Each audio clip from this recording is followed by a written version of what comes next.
જય માતાજી બધાને। તો ફ્રેન્ડ્સ, આપણી રસોઈ ઇઝીલી, સ્મૂથલી અને ફટાફટ બની જાય ને એ માટે આજે આપણે આદુ મરચાંની પેસ્ટ બનાવીશું અને એવી રીતે બનાવીશું ને કે પેસ્ટનો લીલો કલર મહિનાઓ સુધી જળવાઈ રહે, બિલકુલ કાળી ના પડે અને પેસ્ટની જે ફ્રેશનેસ છે એ પણ મહિનાઓ સુધી એટલી જ ફ્રેશ રહે।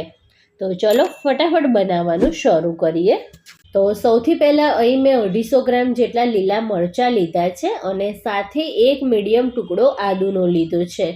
આ પેસ્ટમાં તમારે આદુની ક્વોન્ટિટી તમને ગમે એ રીતે વધારે ઓછી લઈ શકો છો। આમાં આદુનું કોઈ ફિક્સ માપ નથી।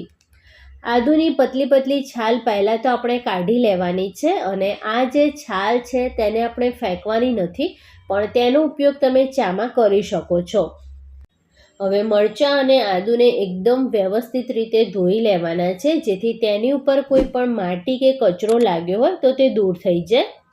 ફ્રેન્ડ્સ, તમને જો મારી રેસીપી જોવી ગમતી હોય અને હજી સુધી જો મારી ચેનલને સબસ્ક્રાઈબ ના કરી હોય ને તો પ્લીઝ મારી ચેનલને સબસ્ક્રાઈબ કરજો અને બાજુમાં આવેલા બેલ આઇકન પણ જરૂરથી પ્રેસ કરજો, જેથી આવનારા નવા વિડીયો નોટિફિકેશન તમને મળી રહે। બરાબર ધોવાઈ જાય પછી કોટનના કપડાની ઉપર આ રીતે ખુલ્લા કરી દઈશું, એટલે જલ્દીથી કોરા થઈ જાય।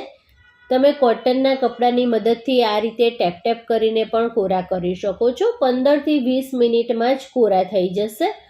તમે પંખા નીચે મૂકીને પણ કોરા કરી શકો છો, એ રીતે પણ ફટાફટ કોરા થઈ જશે। અને જ્યારે એકદમ કોરા થઈ જાય પછી ઉપરનો ડીટીયાનો અને નીચેનો ભાગ દૂર કરીને રફલી ટુકડામાં કાપી લેવાના છે। હવે ફ્રેન્ડ્સ, કેવું હોય કે જ્યારે તમે મરચાં લેવા જાઓ ને ત્યારે જો તમે મરચાં વીણીને લો છો તો મરચાં બધા સારા જ આવવાના છે, પણ અહીં અમારે મરચાં વીણવા નથી દેતા, એટલે અમુક આવા બગડેલા પણ આવતા હોય છે। એટલે આટલો બગડેલો ભાગ આપણે દૂર કરી લેવાનો અને બાકીના મરચાંને આપણે રફલી ટુકડામાં કાપી લેવાના છે। અને આ જ રીતે આદુના પણ નાના નાના ટુકડા કરી લેવાના। મીઠા લીમડાના પાનને લાંબો સમય સુધી કઈ રીતે સ્ટોર કરવા જેથી લીમડો સોફ્ટ રહે અને એની જે સુગંધ છે એ પણ એટલી જ ફ્રેશ અને તાજી રહે, એ વિડીયો પણ મેં ચેનલ ઉપર પોસ્ટ કરેલો છે। તેની લિંક ઉપર આઈ બટન અને વિડીયોની એન્ડમાં પણ આપેલ છે, એ વિડીયો પણ તમે જરૂરથી જોજો, ખૂબ જ ઉપયોગી રહેશે તમને।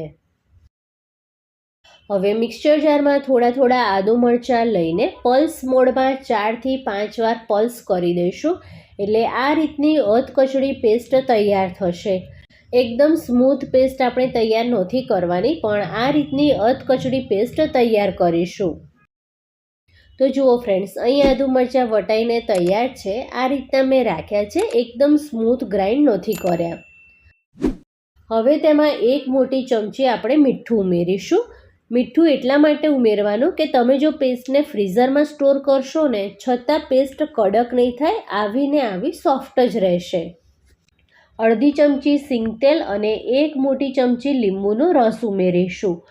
લીંબુનો રસ જરૂરથી ઉમેરજો, પેસ્ટનો લીલો કલર લાંબા સમય સુધી જળવાઈ રહેશે। પેસ્ટમાં બધું જ સારી રીતે મિક્સ કરી દેવાનું છે।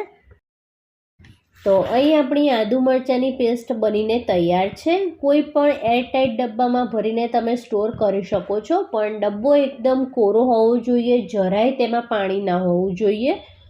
અને પેસ્ટે તમે ફ્રીઝ અને ફ્રીઝર એમ બંનેમાં સ્ટોર કરી શકો છો। જો વધારે પેસ્ટ હોય તો ફ્રીઝરમાં સ્ટોર કરજો અને ઓછી હોય તો ફ્રીઝમાં સ્ટોર કરજો। તો તમે પણ ફ્રેન્ડ્સ આ રીતે આદુ મરચાંની પેસ્ટ જરૂરથી બનાવજો। આ પેસ્ટથી એટલી બધી હેલ્પ થશે ને કે આપણી રસોઈ કોઈ પણ જાતની હળબળી વિના એકદમ સ્મૂથલી તૈયાર થઈ જશે। ફરી મળીએ આવા જ નવા વિડીયો સાથે, ત્યાં સુધી bye bye, thanks for watching.